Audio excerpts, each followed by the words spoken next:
Olá, suas lindas! Sejam muito bem-vindas ao meu canal. Eu sou a Amanda Lu Neves.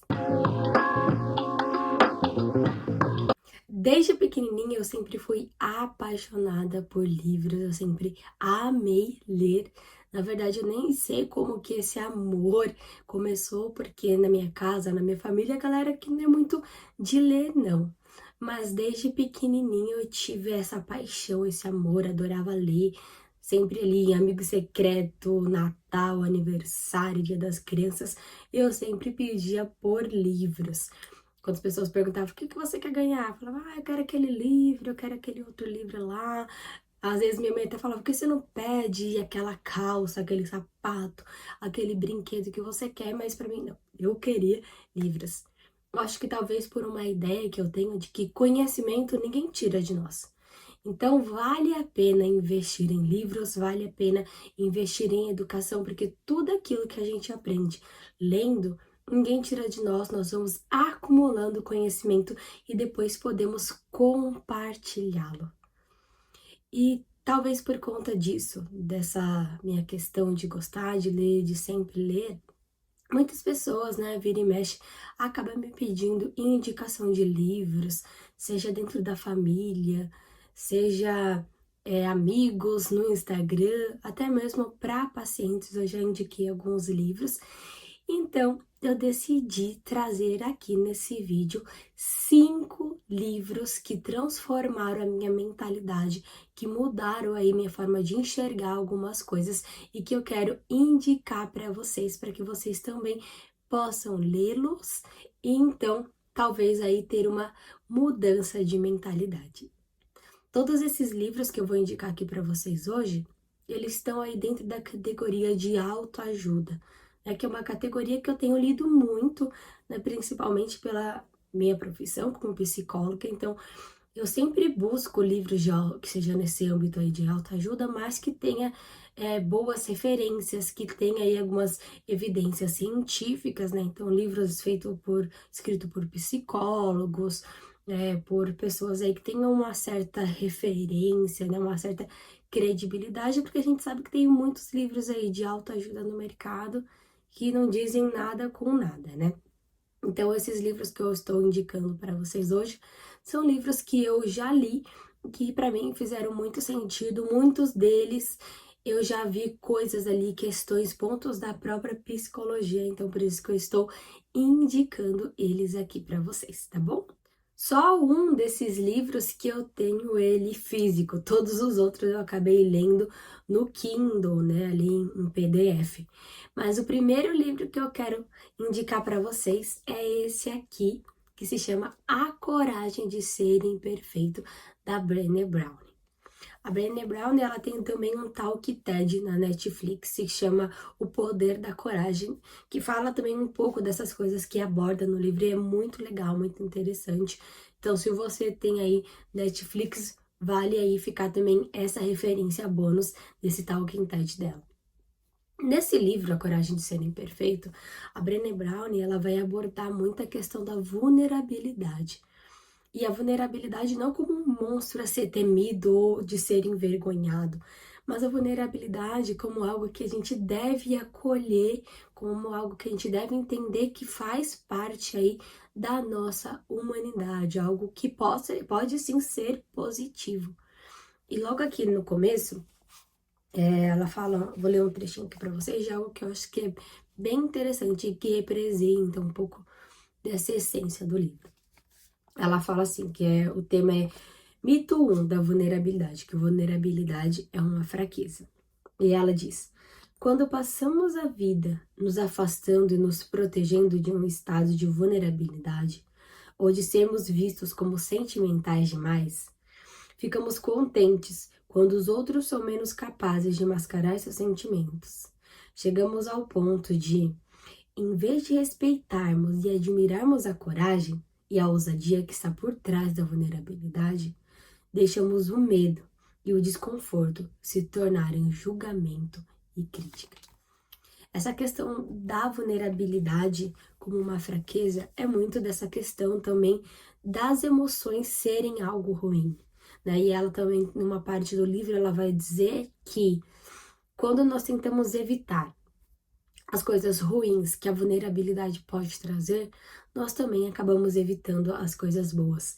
Então, quando a gente tenta evitar se expor pelo medo, né, de passar vergonha, pelo medo de dar errado, de fracassar, a gente também acaba evitando dar certo, ter sucesso, a gente também acaba evitando felicidade e amor pelo medo desse fracasso, pelo medo de ser vulnerável, né? E a vulnerabilidade e as emoções em si na nossa sociedade são vistas realmente como algo ruim, como algo negativo, né?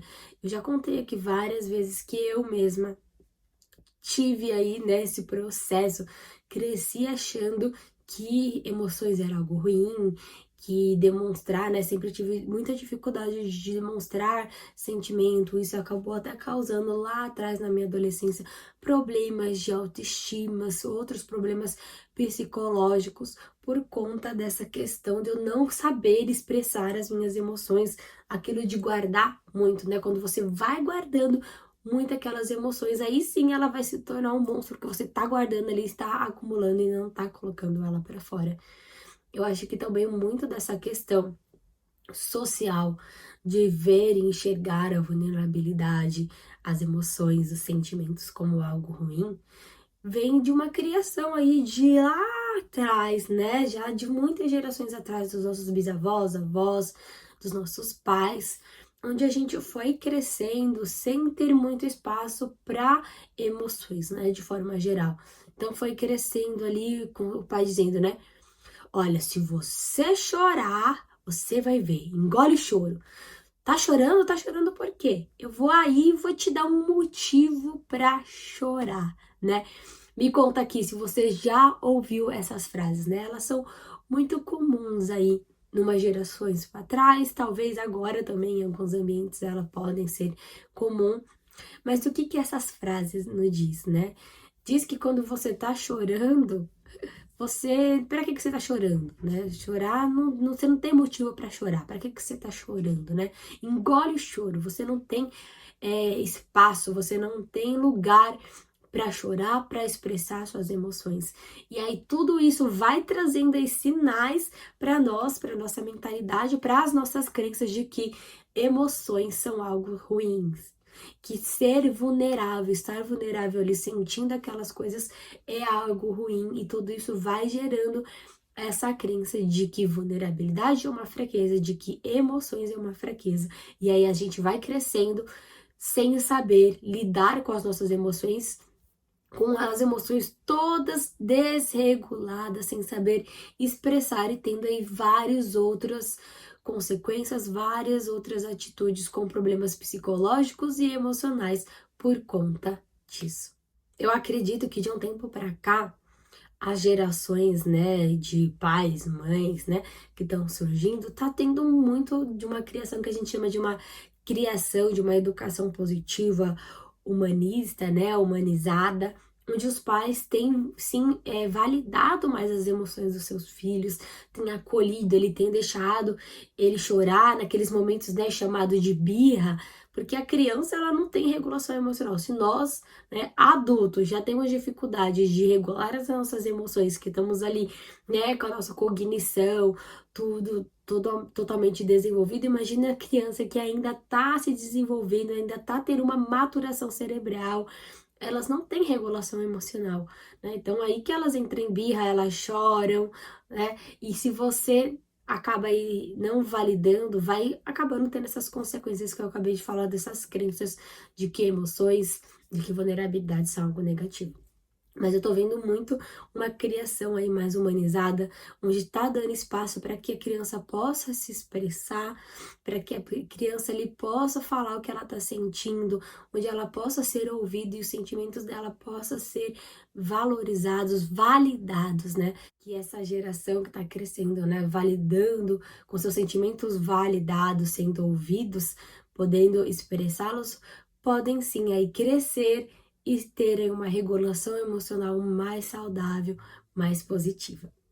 Então, se você também aí como eu, né, tem problemas, né, tem dificuldades para lidar com as suas emoções, com as suas vulnerabilidades, eu indico e recomendo que você leia A Coragem de Ser Imperfeito. Os próximos livros que eu vou indicar aqui para vocês, eu não tenho eles na versão física. Como eu disse, eu só li eles, né, através do Kindle ali, né, no e-book. Mas eu vou deixar aqui a foto deles para vocês e também aqui escrito. Então, o segundo livro que eu quero indicar é Os Segredos da Mente Milionária. Ele foi escrito pelo Harvey Eker. Não sei se é assim que se fala, me desculpe aí quem entende mais. E ele foi escrito, né, por esse autor, e lá ele, a primeira vista, né, você pode pensar, é só mais um livro que fala sobre investimento, sobre dinheiro, né? Sim, ele vai falar, sim, sobre dinheiro, mas ele não é um livro para te ajudar, por exemplo, a investir, a como que aplicar as coisas na bolsa, como é que você faz, quais são os melhores investimentos. Não. Ele é um livro que vai trazer uma mudança do mindset financeiro. Ele é um livro que vai trazer uma mudança de mentalidade em relação às suas finanças, em relação à sua relação com o dinheiro, com a prosperidade. Enquanto você vai lendo, ele fala ali sobre 17 fundamentos da prosperidade. E aí ele vai trazendo coisas que até tem muita ligação ali com a própria psicologia. E ele vai falando sobre as crenças que nós temos sobre o dinheiro, sobre a prosperidade, como o dinheiro sendo algo ruim, como o dinheiro sendo coisas de pessoas nobres, sobre, eu não preciso ter tudo isso, só precisa ali ter um pouquinho, né? Não tem problema você querer ter ali o que você pode para sobreviver, para viver bem, né? Mas muitas vezes a nossa mentalidade acaba nos impedindo de viver até mesmo, digamos que o básico, né? Ele vai trazendo ali exemplos, fundamentos, pesquisas realmente científicas, testes e experimentos que mostram que muitas vezes nós não prosperamos, nós não avançamos, e não apenas numa questão no âmbito financeiro, mas também em várias áreas da nossa vida, profissional, familiar, em relacionamento, porque nós estamos paralisados aqui, ó, na nossa mente. E eu, né, como psicóloga, sei muito bem disso, que as nossas crenças limitantes nos impedem, vai nos sabotando e nos impedem aí de avançar, de viver coisas que nós desejamos. Então, ao longo desse livro, ele vai trazendo ali fundamentos, estratégias para que você possa reconhecer quais são essas crenças, quais são essas barreiras aí que estão te impedindo de prosperar, de avançar e trazendo estratégias para que vocês, né, para que a gente, quem tá lendo, possa superar, digamos assim. Ele traz até exercício ali para você fazer mesmo, escrever. E aí, conforme eu fui lendo, eu fui escrevendo, fazendo esses exercícios que ele vai passando, que aí vai, digamos que desbloqueando certas crenças. E aí, isso também, quando você muda essa mentalidade, você muda o seu comportamento e você vai se comportando e agindo de formas aí que te ajuda a avançar e a prosperar, tanto financeiramente, como na sua carreira, como em várias áreas da sua vida.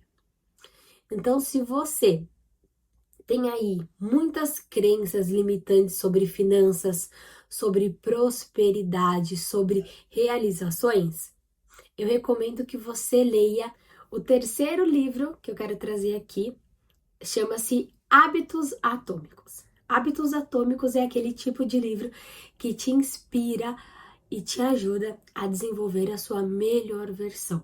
Mas sem aquela pressão, sem aquele peso de ser produtivo 24 horas por dia, mas sabendo aproveitar cada minuto, cada momento do seu dia de uma forma leve, de uma forma que faça sentido para você.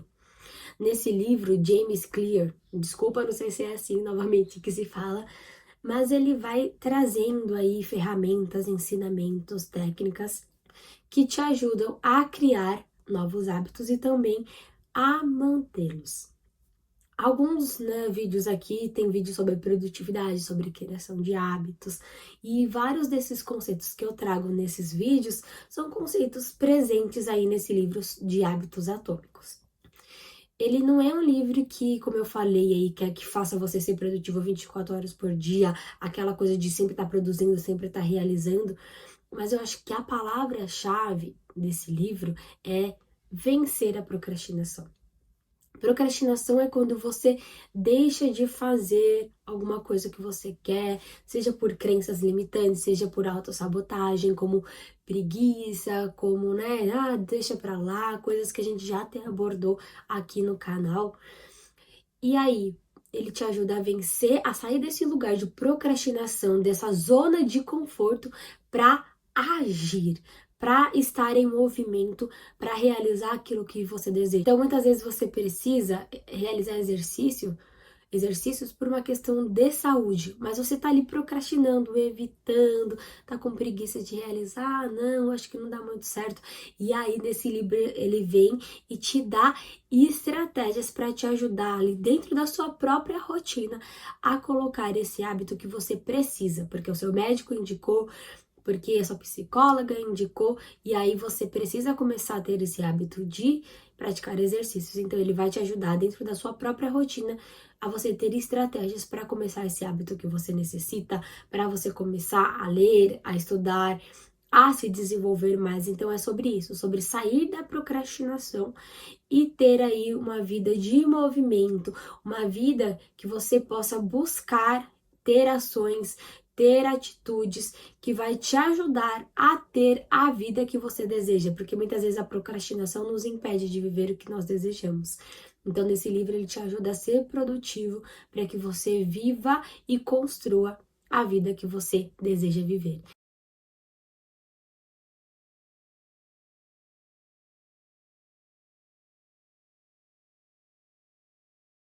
Amar a si mesmo é considerar-se digno do melhor, fortalecer o respeito próprio e dar essa oportunidade de ser feliz pelo simples fato de estar vivo, sem nenhuma outra razão. Então, ao longo do livro, ele vai se aprofundando nessa questão da autoestima, sobre como que a autoestima ela é formada, sobre amor próprio, sobre quebrar esses estereótipos de amor próprio como sendo algo egoísta, como sendo algo masoquista.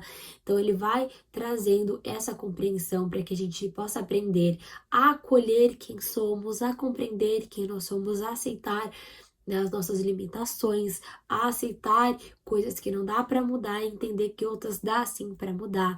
E aí, então, quando a gente tem essa compreensão, quando a gente tem esse acolhimento, a gente consegue saber quem nós realmente somos e, como eu sempre digo aqui, nos tornarmos protagonistas da nossa história. Então, se você aí não está com a autoestima muito legal, se você está aí com uma baixa autoestima, não está conseguindo lidar com você, não está se amando, Apaixone-se por Si Mesmo é um ótimo livro para que você comece a trabalhar essas questões internas. Bom, gente, então todos os livros que eu falei, como eu disse, tem aí essa questão das crenças, tem questões emocionais, tem questões psicológicas. E muitas dessas questões, simplesmente lendo livros de autoajuda não vai resolver o problema, não vai entrar ali na raiz. Então é sempre importante que você busque sim um profissional, que você busque um psicólogo para te ajudar a aprofundar nessas questões, a entrar a fundo e compreender certas coisas. Mas os livros podem ser aí, digamos, como uma porta de entrada, uma ferramenta, um meio para que vocês tenham consciência de certas crenças, de certas coisas da sua vida. E aí, tendo consciência disso, você pode buscar então ajuda para resolver essas questões. Eu amei compartilhar com vocês essas indicações de livros. Conforme eu fui falando e pensando nesses livros para indicar, me vieram vários outros livros aqui super legais, super bacanas que vocês podem ler. Então, se vocês gostam desse tipo de conteúdo, se vocês gostou dessas minhas indicações, comentem aqui para mim, que aí eu posso trazer a parte 2 desse vídeo de indicações. Então, me fala aqui se você já conhecia algum desses livros que eu indiquei, qual deles você mais gostou e vai começar a ler. Se você gostou desse vídeo, não esqueça de deixar o seu like se você ainda não é inscrito. Vamos lá, se inscreve aí para que você não perca nenhum conteúdo. E se você conhece alguma pessoa aí que tá passando por algumas dessas situações que a gente falou aqui, e que seria muito útil elas lerem esses livros, então já compartilhe com essas pessoas.